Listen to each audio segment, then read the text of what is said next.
Bonjour à tous et bon lundi, bienvenue dans Bonjour chez vous. Ça fait tellement plaisir de passer ce petit moment avec vous. Et aujourd'hui, on va voir qu'est-ce qui combat ta foi. Il y a des choses qui vont fortifier ta foi, mais au contraire, il y a des choses qui vont faire diminuer ta foi, qui vont anéantir ta foi. Et c'est ce dont on parle aujourd'hui avec Frank et Aurélie. T'aimes bien me couper la parole, hein? Oui. Tout à l'heure, t'as dit « Bonjour chez vous ». T'as étiré le « vous ». Ouais, tu t'en es rendu compte? C'est mon côté suisse. Ah ouais. Ou des fois, c'est parce que je réfléchis à ma prochaine phrase. Ah. Tout s'explique. Ça dépend, le niveau de ma concentration. C'est le matin. Le matin. Il l'a fait deux fois. Je pense que c'est j'ai fait exprès, là. Ah non. Je pense que c'est la Suisse. T'as l'air en forme, Frank? Ça va bien. La Suisse est ici, le Québec est ici. Est-ce que le Cameroun est là? Qu'est-ce que je peux dire? Je sais pas, dis bonjour. Bonjour. Ah Aurélie, c'était léger là. Franchement, Cameroun represent. Non, là, je suis québécoise. C'est québécoise. Ce matin, oui. Ce matin, ouais, ok. Même si je pense fort aux Camerounais, je suis québécoise. C'est québécoise, ok. Ouais. C'est ok. Bon. Ok. En tout cas, aujourd'hui, on va voir donc qu'est-ce qui combat notre foi. Et Aurélie, c'est un lundi et nous allons faire un conseil du coach. On bouscule la routine aujourd'hui. Tu vas nous dire comment combattre. Ah non, c'est Frank. Comment combattre l'incrédulité. Mais décidément, je suis bien réveillée. Moi, c'est Frank qui va faire ça. Tu vas t'embrouiller, oui. C'est clair. Je suis tout embrouillé. Je suis plein de peps aujourd'hui, Evelyne, de pouvoir faire cette rubrique conseil du coach. Ça va être vraiment super. Excellent, excellent. Allez, on va commencer tout de suite cette très belle émission après une intro exceptionnelle. On commence avec notre pensée du jour.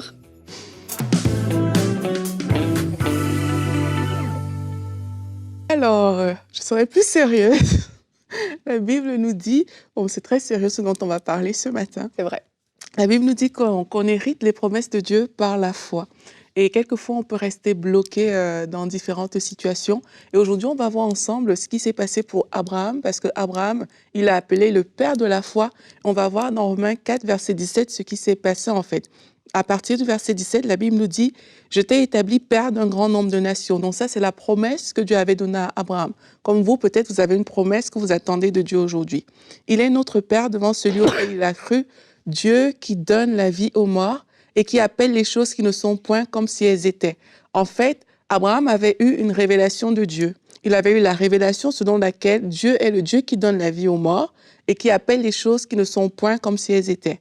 On continue au verset 18, la Bible dit « Espérant contre toute espérance, il crut, en sorte qu'il devint père d'un grand nombre de nations, selon ce qui lui avait été dit, telle sera ta postérité. » Donc là, on voit qu'il a espéré, ça veut dire que malgré sa situation à lui, il a mis sa confiance en la promesse de Dieu.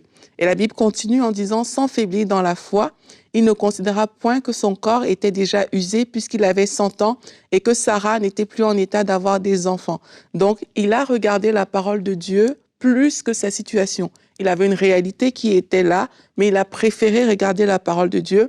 Et au verset 20, on dit « Il ne douta point par incrédulité au sujet de la promesse de Dieu, mais il fut fortifié par la foi, donnant gloire à Dieu. Il a chassé le doute en glorifiant Dieu et en la pleine conviction que ce que Dieu promet, il peut l'accomplir. » Pourquoi je vous partage ces différentes étapes que Abraham a fait? C'est parce que je crois que l'absence de ces choses que Abraham lui-même il a pu effectuer sont des choses en fait qui peuvent combattre notre foi. Le manque de révélation par rapport à qui est Dieu dans notre situation fait en sorte que notre foi ne va pas tenir en fait. Abraham, lui, il a une révélation de qui est Dieu. Il a compris que Dieu est le Dieu qui donne la vie aux morts. Il est le Dieu qui appelle les choses qui ne sont pas comme si elles étaient en fait. Et ça a permis à Abraham de bâtir sa foi déjà sur cette révélation qu'il a eue de Dieu. Et vous-même, peut-être vous êtes dans une saison où vous avez besoin juste d'avoir cette révélation de Dieu, que Dieu est fidèle, que Dieu il accomplit ses promesses pour que votre foi vienne comme ça s'enraciner sur la personne même de Dieu. Après, on a parlé de la confiance en Dieu malgré la situation. Quelquefois aussi, c'est le manque de confiance en Dieu dans les situations. Le fait qu'on sublime des situations plus que la force de Dieu, plus que Dieu lui-même peut faire en sorte que notre foi, comme ça, est attaquée, elle est combattue. Donc ça aussi, c'est des choses sur lesquelles on doit veiller, on doit pouvoir se positionner en fait. Et aussi l'ignorance de la parole de Dieu face aux situations. L'ignorance de la parole de Dieu, ce que ça entraîne la peur des géants, ça entraîne l'ignorance de notre autorité, parce qu'on ne comprend pas ce que la parole de Dieu dit sur quelque chose, on ne prend pas autorité sur cette chose-là, on a plus peur qu'autre chose. Et enfin, il y a aussi le fait que parfois, il y a le doute, il y a l'incrédulité comme ça qui viennent, qu'on n'arrive pas à combattre. Et au lieu de glorifier Dieu comme Abraham l'a fait, on se retrouve en train de magnifier les situations. Donc, si vous réalisez que dans votre vie, il y a ces différentes choses, il faut juste se positionner. Il faut choisir, comme Abraham, de dire, peut-être que la situation, elle est comme elle est et tout, mais je choisis de glorifier Dieu. Et vous allez voir qu'en méditant la parole sur qui est Dieu, en recherchant le réma, la révélation que Dieu va vous donner, vous allez pouvoir booster votre propre foi. Amen. Merci Aurélie et merci Abraham qui nous enseigne. Jésus a beaucoup enseigné aussi ses disciples sur la foi. Ça faisait partie quand même de ces grands messages qu'il a apportés à ses disciples, et même c'est ce qui l'exaspérait par moments, parce que ses disciples n'arrivaient pas à saisir vraiment l'importance d'avoir la foi et comment manifester leur foi. On va regarder pour commencer notre verset du jour qui aujourd'hui est dans Matthieu 17, 20. En fait, les disciples de Jésus sont allés le voir et lui ont demandé en fait pourquoi ils n'avaient pas pu chasser ce démon. On connaît tous cette histoire, et Jésus leur dit donc au verset 20, « C'est à cause de votre incrédulité, leur dit Jésus. Je vous le dis en vérité, si vous aviez de la foi comme un grain de sénévé, vous diriez à cette montagne, transporte-toi d'ici, là, et elle se transporterait. Rien ne vous serait impossible. » Et Jésus leur dit clairement qu'il y a un problème d'incrédulité, et on en parlera tout à l'heure avec toi, Frank. Ouais. En gros, il y a quelque chose qui combat leur foi, qui les empêche de croire et de s'approprier ce qui leur est dû, en fait, et ce qui leur est accessible, puisqu'il ajoute « rien ne vous serait impossible ». Donc, ça veut dire qu'en fait, il y a une limite qu'on se fixe nous-mêmes et qui n'est pas là. Et l'une des limitations, je trouve, et ce qui vient souvent, moi, personnellement, combattre ma foi, c'est mes pensées. Je trouve que les pensées sont vraiment un ennemi terrible et un ennemi sournois, parce que ça vient de l'intérieur, ça vient de nous en fait, et on a du mal à dissocier. Et je me souviens dans cette période où je n'arrivais pas à avoir d'enfants, c'est la chose que le diable attaquait. Les pensées, à te rappeler tes péchés passés, à te parler d'héritage de tes parents, à te parler de tout un tas de choses. Il vient remonter des choses à la surface qui vont en fait te faire perdre ton statut de justifié, de pardonner, ton statut même d'enfant de Dieu. Tout est remis en question, et en fait, c'est de l'intimidation. Et qu'est-ce que fait l'intimidation? C'est que tu n'as plus d'autorité, tu n'es plus ferme, tu n'es plus sûr de toi, tu as envie de te mettre en petite boule et de pleurer. Et ben, c'est ce que le diable fait au travers de nos pensées. Donc, quand on a un problème au niveau de notre foi, examinons premièrement nos pensées. Qu'est-ce qu'il y a dans mes pensées? Et qu'est-ce que je crois? Quelle est ma conviction profonde de qui je suis et de mon autorité par rapport à une situation ou une autre qu'on peut traverser? Ça peut être des petites choses comme des grandes choses. Oui, il y a cet aspect des pensées. Et d'ailleurs, on avait fait une rubrique sur les pensées il n'y a pas si longtemps. Ça fait quelques mois quand même. Ça fait quelques mois. J'avais expliqué un peu par rapport aux pensées, comment ça fonctionne. Oui. Mais ça revient assez souvent quand même à ce fameux passage de Romains 12:2, d'être transformé par le renouvellement de l'intelligence, afin que vous discerniez quelle est la volonté de Dieu, ce qui est bon, agréable et parfait. D'être transformé dans nos pensées afin qu'on puisse discerner la volonté de Dieu. Et là, on parle de pouvoir avoir foi pour une circonstance ou une situation. Je veux amener et ramener ce principe qui est fondamental sur le fait qu'il y a une volonté générale et une volonté spécifique de Dieu.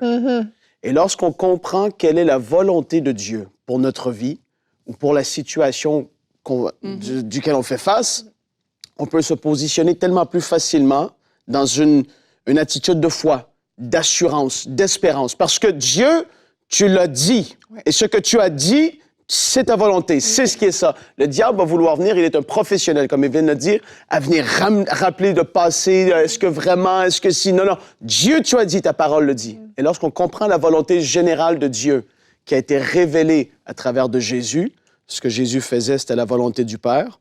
Et lorsqu'on comprend aussi la volonté spécifique de Dieu pour notre vie, Dieu, tu me veux là, dans cette saison dans laquelle je me trouve. Tu m'as placé à ce travail, j'ai la conviction que c'est là que tu me veux, Et donc, je vais m'attendre à ce que les choses, ta faveur va être là, je vais progresser, je vais pouvoir aller de l'avant. Je vais croire que tu vas être là aussi. Et donc, de comprendre la volonté de Dieu pour notre vie, c'est extrêmement important pour pouvoir livrer un combat de foi, peu importe c'est quoi ce combat. Exactement. En fait, il y a des fondements sur lesquels on doit bâtir notre foi et qui vont nous rendre fermes. C'est pour ça que moi, j'aime trop l'exemple d'Abraham tel que c'est écrit dans Romains 4, parce qu'on voit qu'il est vraiment passé par toutes ces étapes-là. Il a compris la volonté de Dieu pour lui, c'était qu'il soit père d'une multitude, comme pour quelqu'un d'autre, ça peut être autre chose. Oui. Et c'est ça qui a été son combat quelque part. Il fallait qu'il réussisse à avoir cette descendance-là. Mais après, la Bible nous dit justement que la situation était réelle. Oui. Sarah ne pouvait pas avoir d'enfant, lui-même il était vieux. Comme toi, la situation était réelle. Tu voulais un enfant que tu ne voyais pas encore. Et dans plusieurs cas, c'est comme ça. Mais malgré cette situation réelle, il a vraiment choisi de laisser cette situation-là, laisser ce que les pensées pouvaient lui suggérer à ce moment-là par rapport à son état et à l'état de sa femme, pour se concentrer sur ce que Dieu a dit. C'est ça. Et parfois, on ne se positionne pas parce que, comme tu as dit, les pensées reviennent, mais la Bible continue en disant que espérant contre toute espérance. Ça veut dire que ça peut vraiment être une situation catastrophique, là. Mais il choisit toujours quand même de sublimer la parole de Dieu. Il n'a pas douté par incrédulité, mais il a choisi de glorifier Dieu. Amen. Et moi, je crois que quand les pensées comme ça vont arriver, c'est un choix aussi de glorifier Dieu. Et quand tu vas te mettre dans la position, en tout cas, moi, ça m'est déjà arrivé, quand je me mets dans la position de glorifier Dieu, c'est comme si à un moment, l'évidence que Dieu est au-dessus de la situation est tellement plus grande que la situation elle-même. Et toi-même, tu ne comprends plus que cette situation te défie. Et tu vas même parler à la situation maintenant, en fait. Oui. Tu vas te tenir devant la situation pour parler. Alors que parfois, tu es juste entré dans la prière en disant « Oh Dieu, peut-être aide-moi et tout ». Mais le fait que tu commences à glorifier Dieu, à contempler sa grandeur, ce sera plus facile de vraiment agresser la situation que, mais en fait, toi, t'es rien. Parce que Dieu est beaucoup plus puissant et adresser cette chose-là. Donc moi, je crois que c'est un processus, parfois, il n'est pas obligé d'être long, mais il faut se positionner, en fait. Et on se positionne parce qu'on a compris que Dieu, il est tout puissant, il est plus grand que tout. Et on se positionne aussi par rapport à ce que Dieu a dit. Il y a une parole que Dieu t'a dit, c'est elle qui va arriver. Tu te positionnes par rapport à ça. C'est vrai. Et une chose aussi qui me vient, c'est nos échecs passés, parfois. On avait prié pour quelque chose, vraiment, on avait même jeûné et tout, et finalement, on n'a pas été exaucé.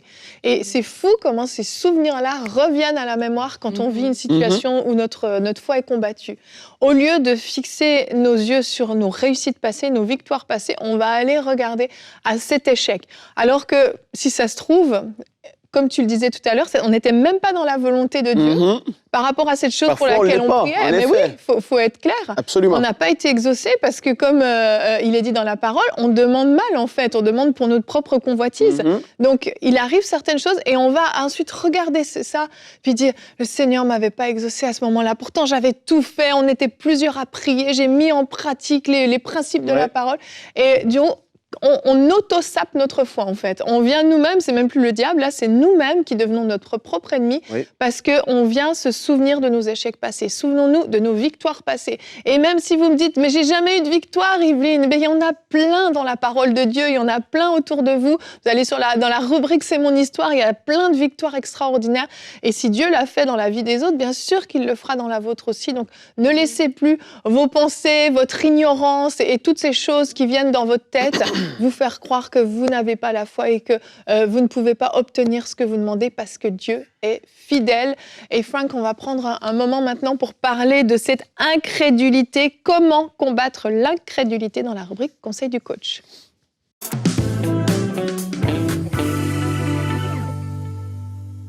Plusieurs choses peuvent être dites par rapport au fait de combattre l'incrédulité.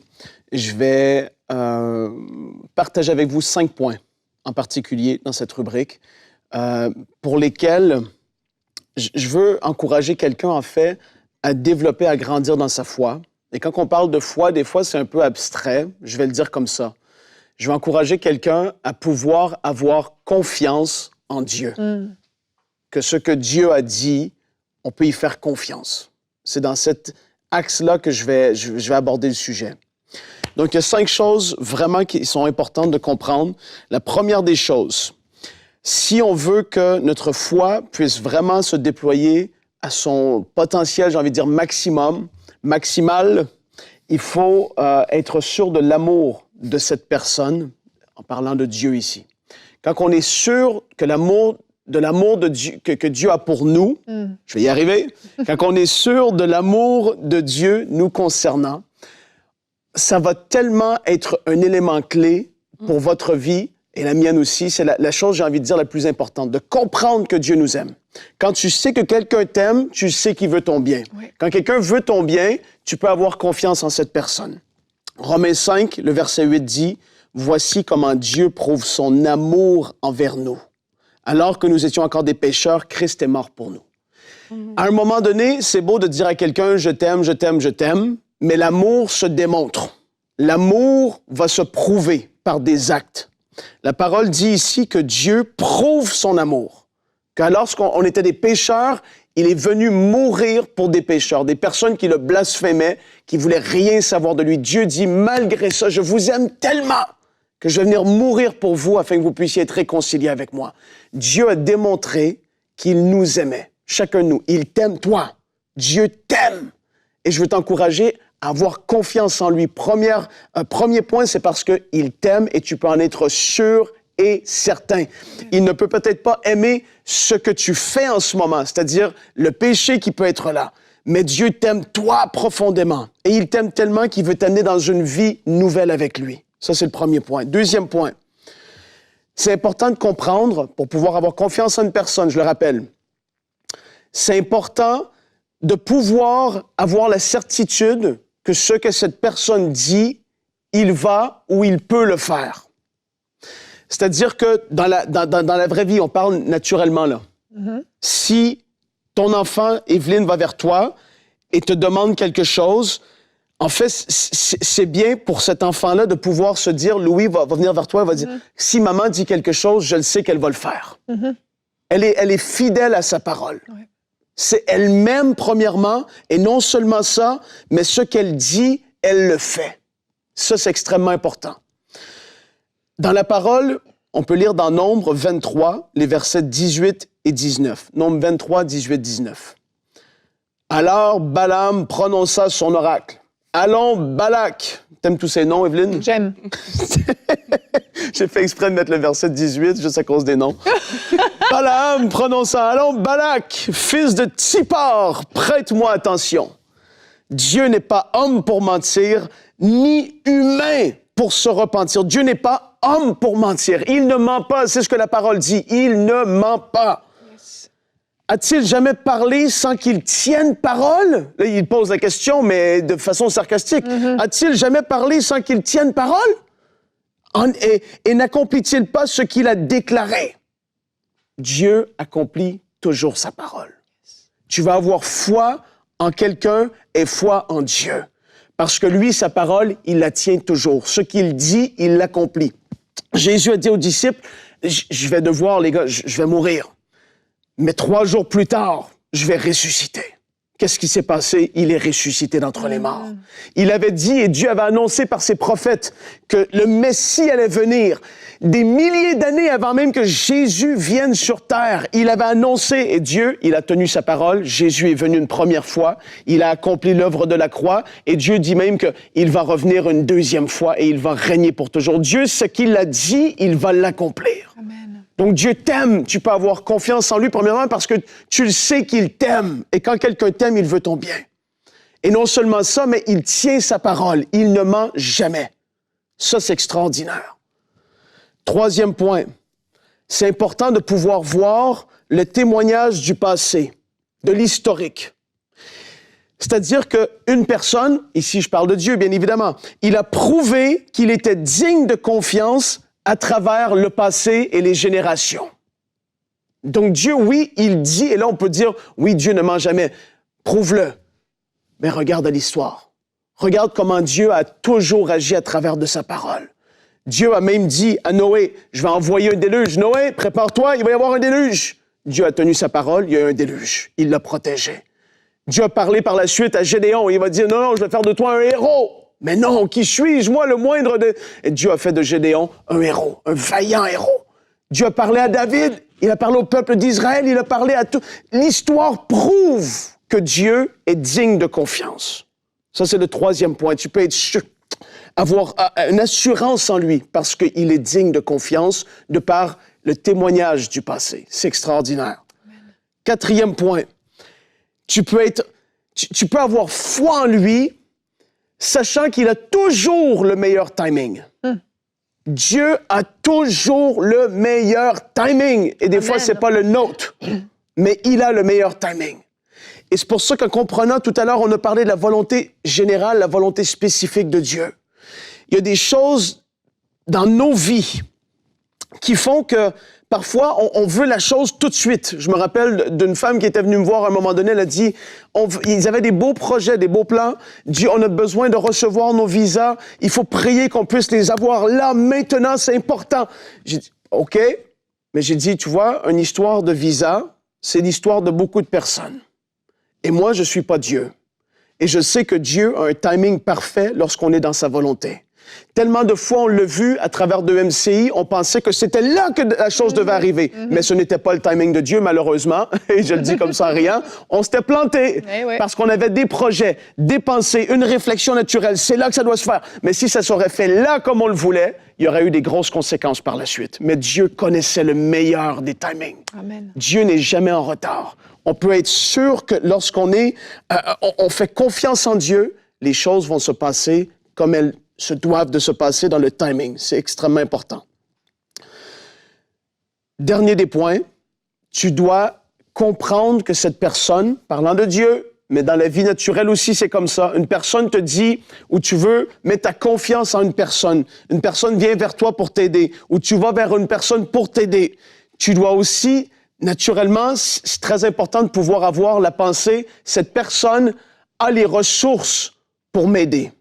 C'est-à-dire que si la personne, tu vas vers quelqu'un et tu sais que la personne t'aime, et puis j'irai vers mon père naturel, j'irai vers mon père et puis je dirais « Ah, papa, j'ai une situation, c'est compliqué, je le sais qu'il m'aime, je sais que ce que mon père dit, il le fait, je sais que mon père, de par le passé, il a prouvé il peut être fidèle, qu'il va accomplir ce qu'il a dit. Je le sais que au plus qu'il peut, il a cette sensibilité de pouvoir m'aider à discerner le temps, le timing, etc. Mais là, si je lui dis « il me faut 1,5 million de dollars demain. » Mais je sais qu'admettons, les aurait pas.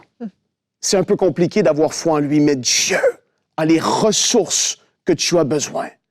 Dieu a les ressources, il a le nom au-dessus de tout nom. Je parle même de son nom, c'est entre guillemets une ressource, c'est-à-dire l'autorité. Il a cette autorité. Il a ça entre ses mains. Il a le nom au-dessus de tout nom. Il ne manque pas d'argent.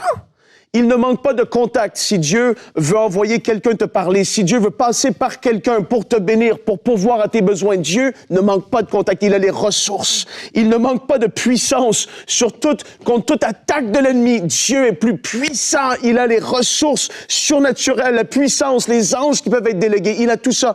Il a même vaincu la maladie et la mort. Il a les ressources que tu as besoin. Donc, quand tu vas vers Dieu, tu peux te dire, il a prouvé son amour. Je sais qu'il m'aime. Après ça, sa parole est certaine, il est digne de confiance.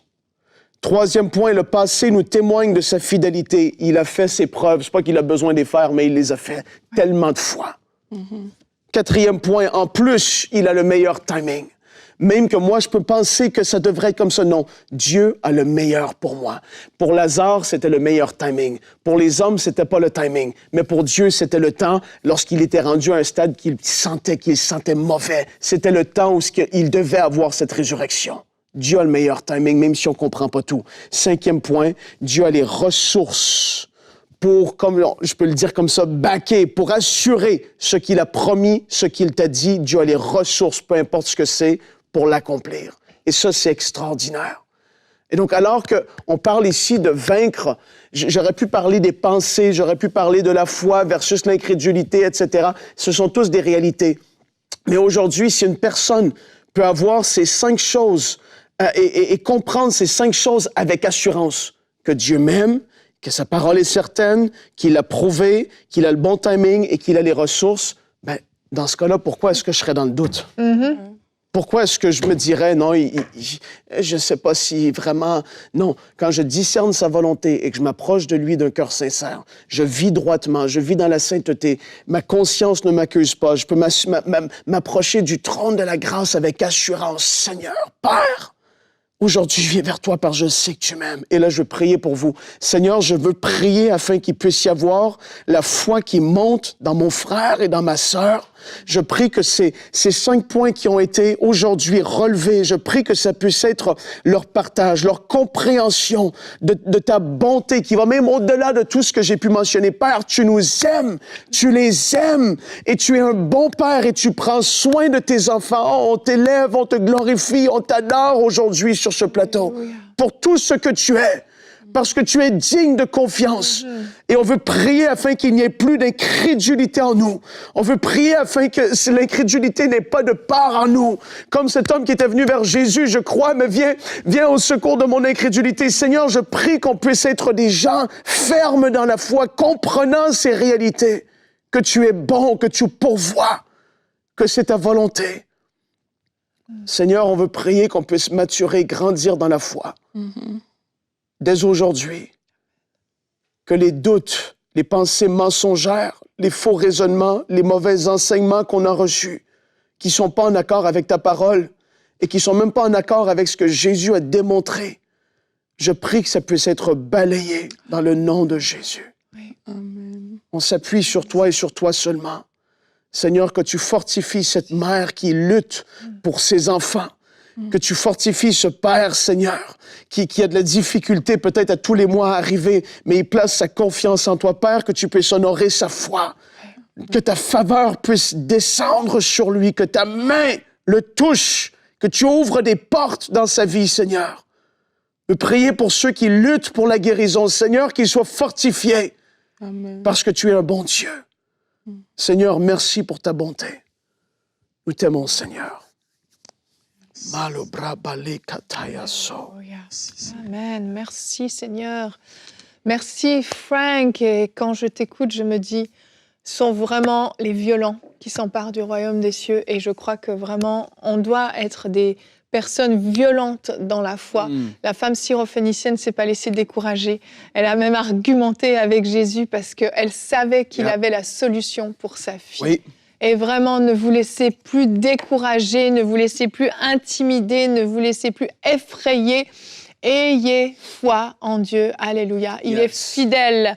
Merci à tous les deux. Demain, on se retrouve. Comment arrêter de parler à la légère? Nos déclarations sont importantes. Elles ont un impact dans notre vie, dans la vie des autres. Et Nadine fera une rubrique couple et relations, la médisance dans l'amitié. Alors, on se retrouve demain. Merci d'avoir été avec nous et bonjour chez vous.